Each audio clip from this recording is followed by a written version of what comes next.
Update 2 on Tropical Storm Bertha, which has entered the Caribbean Sea in the past hour or so, has just passed north of the island of Martinique with winds of 50 miles per hour and a pressure of 1007 millibars.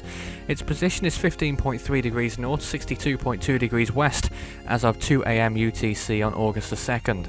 And the storm is expected to continue towards the west-northwest, striking either Puerto Rico or the Dominican Republic, and then continuing onto the Turks and Caicos Islands in the southeastern Bahamas, where we have tropical storm watches in effect.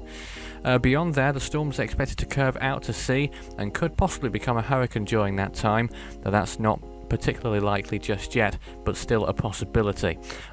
Either way, a tropical storm could become a high-end tropical storm as it heads towards the north and northeast, eventually passing between the United States and Bermuda, and then probably out to sea, where it will most likely turn post-tropical eventually. So tropical storm warnings in effect for Martinique and Dominican. Those are likely to be lifted very soon. Puerto Rico and the Virgin Islands still under warnings as well.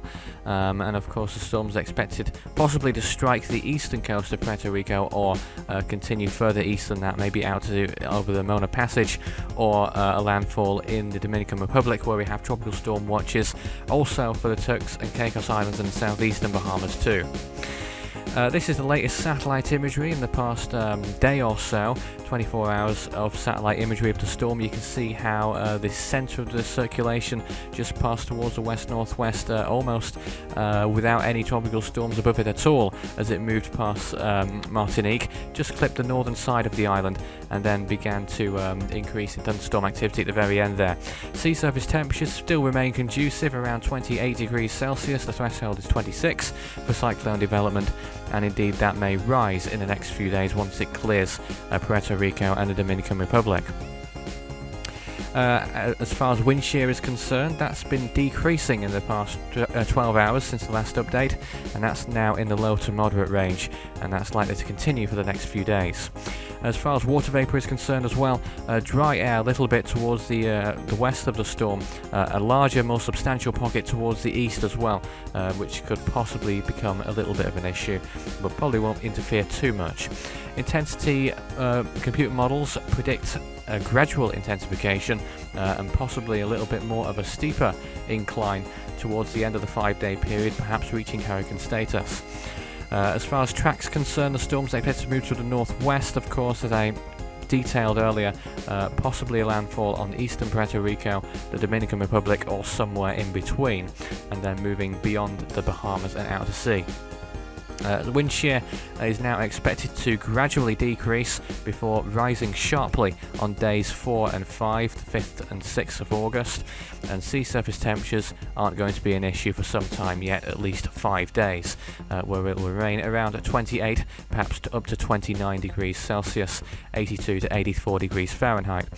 Humidity is likely to be on a slow increase as well until day 4 or 5, when it will probably fall down a little bit, but on the moderate range all the way through that 5-day period. So looking at the latest satellite imagery as well on the floater imagery here in the past few hours, looking a little bit more closely than what we saw earlier, the storm passing what it looks like just north of Martinique, in between that island and Dominica, and then the storm now moving towards the west-northwest beyond those islands into the eastern Caribbean Sea, and most of the thunderstorms associated with the storm are just towards the north or northwest, not too much of it to be quite honest, but those are affecting Dominica and Guadeloupe right now. That's the worst of the storm at this present time.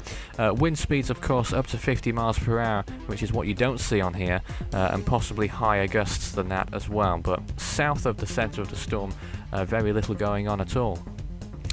As of August the 2nd at 2 AM UTC, there's a lot going on.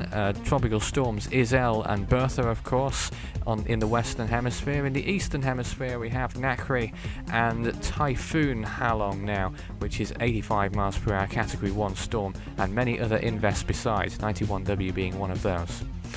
45 storms have formed so far in 2014 worldwide. 18 of those have become Category 1 hurricanes or equivalent, with winds of 74 miles per hour and higher. 10 of those becoming Category 3 storms with winds of 115 miles per hour plus. Will Bertha become the 19th hurricane equivalent cyclone of the year? Well, that's a wait and see, but it's not going to happen in the next 3 days. You can visit Force 13 on any of its 6 outlets. The website, force13.com, is the place to remain for all the latest updates in between videos. The video pages, of course, will have all of these videos on there and many other things besides YouTube and Dailymotion. Just search Force 13 on those.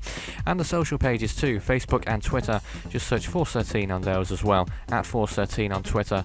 They'll keep you up to date, perhaps with some images and other media on there as well. And you can add Fool 13 on Skype for tropical weather chat personally with myself. Force 13's forum will be relaunching on August the 4th. You can visit now though if you wish at force13.com/forum to discuss the current situation and a tropical weather chat with fellow storm trackers on there as well. The next update on Bertha will follow at 8 PM UTC on August the 2nd.